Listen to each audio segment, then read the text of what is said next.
Hello guys, বউভাত থেকে আসার সময় এই দৃশ্যটা তোমাদেরকে আমি দেখালাম। তো আমরা এখন বউভাত থেকে বাড়ি যাচ্ছি। তো এখন বাজে ভোর 4:30। তো দেখো একটু একটু সকাল হচ্ছে আর কত সুন্দর লাগছে আকাশটা। একটু একটু সকাল হচ্ছে আবার অন্ধকারও হয়ে আছে।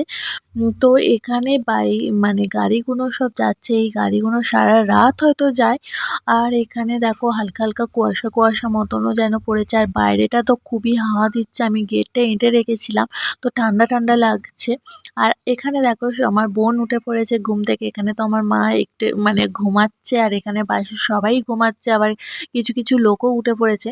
তো আমি এই তোয়ালেটা গায়ে দিয়েছিলাম কারণ আমার বড্ড ঠান্ডা লাগছিল। আর এখানে দেখো 713 নদী পার হয়ে আমরা যাচ্ছি, মানে বাড়ি যাচ্ছি। আর এইটা যখন আমরা যাচ্ছিলাম বউভাতে যাওয়ার সময়, তো এইটা তখন বিকেল ছিল। আর এখন আমরা যাচ্ছি ভোর 4:30 না 4টে বাজে। তো এই যে 713 নদী পার হয়ে আমরা চলে যাচ্ছি বাড়ির উদ্দেশ্যে।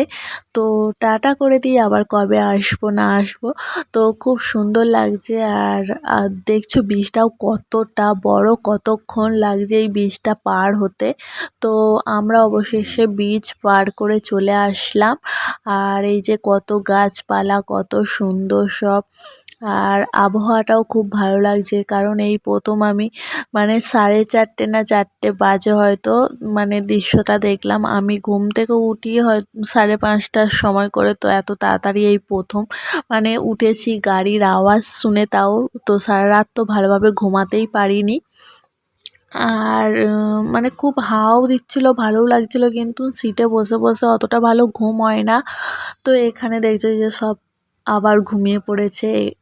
এই যে এখানে আমার বোন ভাই, আর বকতে বকতে আমরা চলেও এসেছি। তো চলো আমরা মানে বাড়ির বাড়িতে এসে গেছি। আর এখন গেট খোলা হচ্ছে আর সবাই এক এক করে নামবে। ঘুম মানে চোখে ঘুম নিয়ে সব নামা হচ্ছে। তো চলো দেখতে থাকো তোমরা। তো এখন সব গাড়ি থেকে নেমে পড়েছে আমাদের বাস স্টপেজে।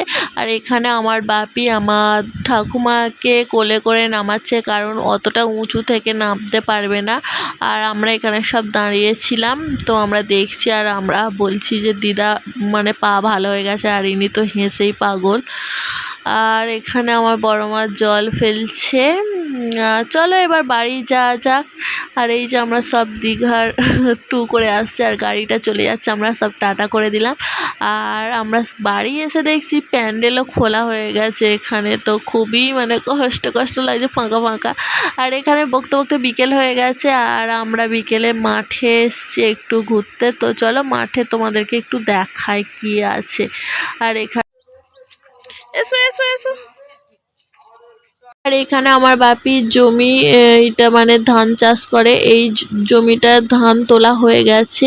আর এইটা আমার বাপির নিজের হাতে কাটবে। আর এই যে জমিটা, এইটায় তোমার মেশিন নামিয়ে কাটা হয়েছে, আর জল উঠে গেছে দেখছো। আমরা এই জল পার করে করেই যাচ্ছি। ওখানে কিছু চাষ করা আছে, সবজি চাষ করা আছে, ওখানে কিছু সবজি তুলবো। আর এই যে আমাদের বেগুন কুমড়ো সব কিছু মানে করা আছে। তো চলো আমরা একটু সবজি তুলে নিই। আর তোমাদেরকে এই যে দেখো, আর এই যে তোমাদেরকে দেখাচ্ছিলাম এইটা হচ্ছে জামরুল গাছ। আর জামরুল গাছেতে বলতা বসেছে, সেইটা তোমাদেরকে একটু দেখালাম। এখনও জামরুল হয়নি, ফুল এসেছে। আর এই যে একটা বেগুন। তো চলো আমরা সবজিগুলো তুলে নিই, তা তোমরা আমাদের ব্লগটা দেখতে থাকো। আর ওখানে আমার বাপি আর আমার মা ধান কাটছে, আর আমরা এখানে সবজি তুলছি।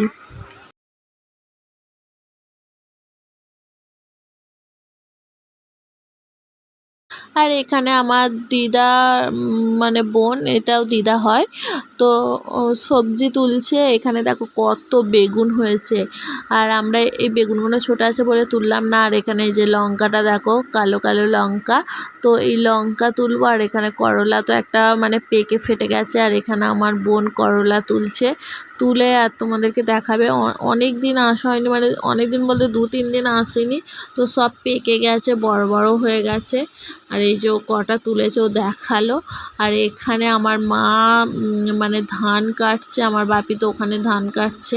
তো আমার মা আমার বাপির ধান কাটবে, আর ধানগুলো অনেকটাই জল উঠে গেছে, না কাটলে নষ্ট হয়ে যাবে। আর এখানে আমার ছেলে তো বেগুন ধরে দাঁড়িয়ে আছে, ও ওইগুলো তুলেছে বলছে।